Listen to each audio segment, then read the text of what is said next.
اعوذ باللہ من الشیطان الرجیم بسم اللہ الرحمن الرحیم۔ میرے دوستوں، بہنوں، بھائیوں، معزز سامعین، سب لوگوں کو السلام علیکم ورحمۃ اللہ وبرکاتہ۔ آج کی ہماری ویڈیو کے دو ٹاپک ہیں۔ ایک ٹاپک ہے اگر آپ یہ رس پئیں گے تو انشاءاللہ عز و جل شوگر آپ کے کنٹرول میں رہے گی، اور دوسری ہماری ویڈیو کے ٹاپک ہے سانپ بچھو کے کاٹنے، یعنی کہ سانپ اور بچھو اگر کاٹ جائے یا جلے ہوئے زخم پر یہ چیزیں لگائیں تو انشاءاللہ عز و جل آپ کو فائدہ حاصل ہوگا۔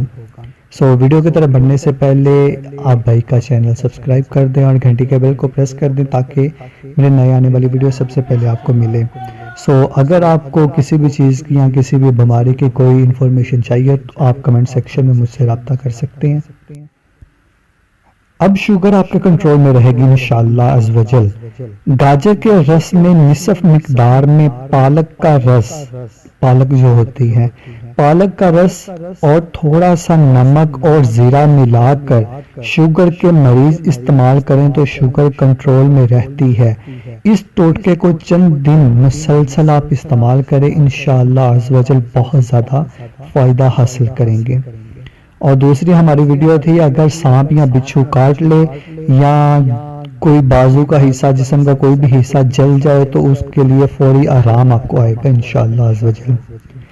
سرسوں کے بیج یہ پنساری سے بآسانی مل جاتے ہیں، پانی میں پیس کر جلے ہوئے مقام پر لگائیں تو فوراً آرام آ جائے گا، بلکہ بچھو اور سانپ کے ڈسنے پر بھی لگانا نہایت مفید ہے۔ دوبارہ آپ کو بتا دیتا ہوں، سرسوں کے یہ جو بیج ہوتے ہیں یہ آپ کو پنساری سے بآسانی مل جائیں گے۔ یہ پانی میں پیس کر اسے پانی میں ڈال دینا آپ نے، اور آپ نے جلے ہوئے مقام پر یا بچھو یا سانپ کے ڈسنے جہاں پر ڈسا ہو وہاں پر لگائیں تو انشاءاللہ عز و جل آپ فائدہ حاصل کریں گے۔ اگر آپ کو میری یہ ویڈیو اچھی لگی تو اس ویڈیو کو لائک، شیئر، کمنٹ ضرور کر دیں اور میرے چینل کو سبسکرائب کر دیں اور گھنٹی کے بیل کو پریس کر دیں تاکہ میرے نئے آنے والی ویڈیو سب سے پہلے آپ کو ملے۔ ملتے ہیں ہم نیکسٹ ویڈیو میں، دعا میں یاد رکھیے گا، تب تک کے لیے اللہ حافظ۔